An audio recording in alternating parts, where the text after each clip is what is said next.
Well, the French go to the polls on the 23rd of April in what's one of the most open races to choose a president for decades. Francois Hollande has said he won't stand for a second term after receiving record low satisfaction ratings. Today, the controversial National Front leader Marine Le Pen will launch her campaign for the presidency. She's welcomed both Brexit and the election of Donald Trump. But how will voters see their own elections? Will we see another electoral upset and a choice of a head of state from a party many see as racist? French journalist and commentator Nabila Ramdani joins me now. Good morning, Nabila. Good morning. There's months to go, but this has already been a very tortuous race and a race full of surprises. Well, yes, indeed, and not least of all because Marine Le Pen, as you said, has launched her campaign. In fact, yesterday at the start of a two-day rally where she started off with the PR bombast that has characterized her far-right party, the National Front, for decades. And she's effectively presenting herself as a breath of fresh air, as another straight-talking populist who will, as she said, give French people a voice and make the country free again. And she's effectively hoping to pull off a Trump-style win in France. And I think there's a lot of myths surrounding Marine Le Pen, and there are some hard facts that will make her not suitable and, in fact, unlikely to win the presidency in May.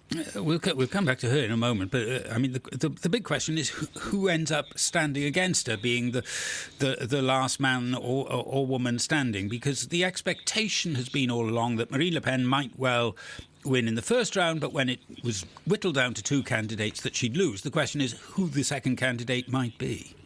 Well, absolutely. I personally believe that Marine Le Pen is a media myth. She's there to impress right-wing and indeed bigoted voters in the first round of the presidential election and then fail miserably in the second round, just like her father, Jean-Marie Le Pen, did in 2002. And effectively, her party has always been a protest party since its foundation in the 1970s. But as you said, the race remains quite fluid, as it's put in the French media. We have not least of all because the Republican Party candidate, François Fillon, has been caught in a fraud scandal involving his Welsh-born wife, Penelope, and that won't help matters at all for him. Could he be replaced, do you think? I mean, because the nominations aren't locked in yet?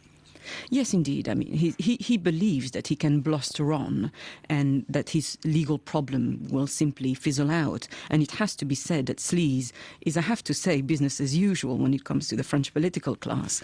But I also think that his position is frankly untenable.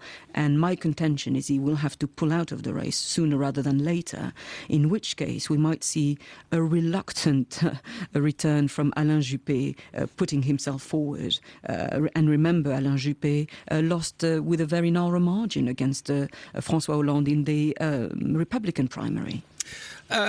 So we then have the independent centrist candidate. Now, no independent, no one without a party machine has reached the presidency before, but is that possible this time? I think so. I mean, Emmanuel Macron is effectively standing as you said, as an independent, as a maverick in this race.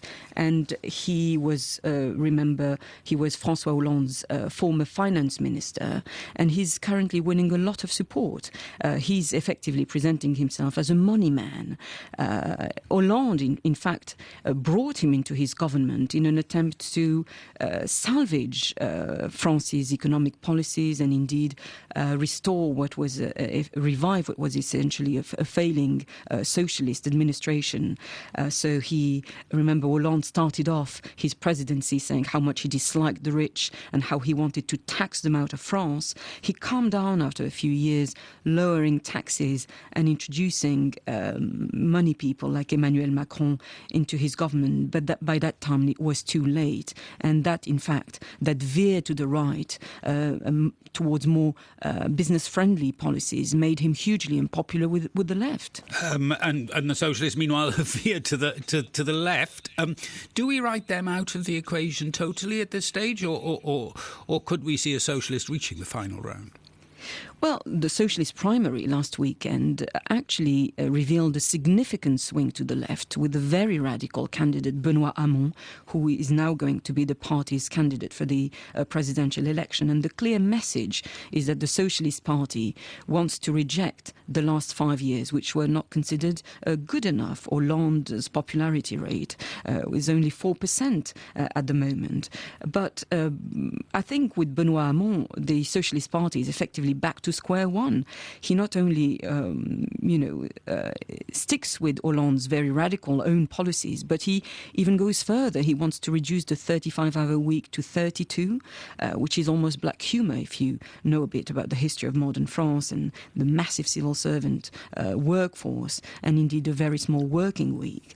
He also, instead of attacking France's institutional problems, he is introducing the kind of Brave New World politics. He wants to tax robots, for example. And I think his chances of taking over from François Hollande as a president are extremely low.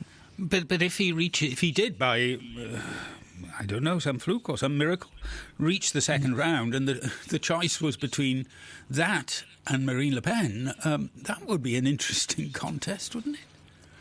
Well, I think there's no chance whatsoever of Marine Le Pen winning an election in France.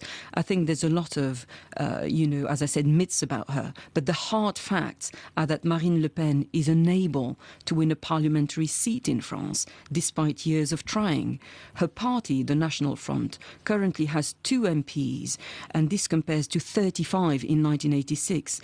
And despite the fact that she's presenting herself as an anti-establishment figure, she's not an outsider. She's an immensely wealthy member of the Paris establishment and an anti-European MEP. And dare I say, the very fact that Jean-Marie Le Pen, her father, who is a convicted racist, anti-Semite and xenophobe, remains the honorary president and the major funder of the party, which is still steeped in a legacy of fascism, makes her very unelectable indeed. Nabila, thank you. That's Nabila Ramdani taking us through some of the runners and riders in France's extraordinary presidential election.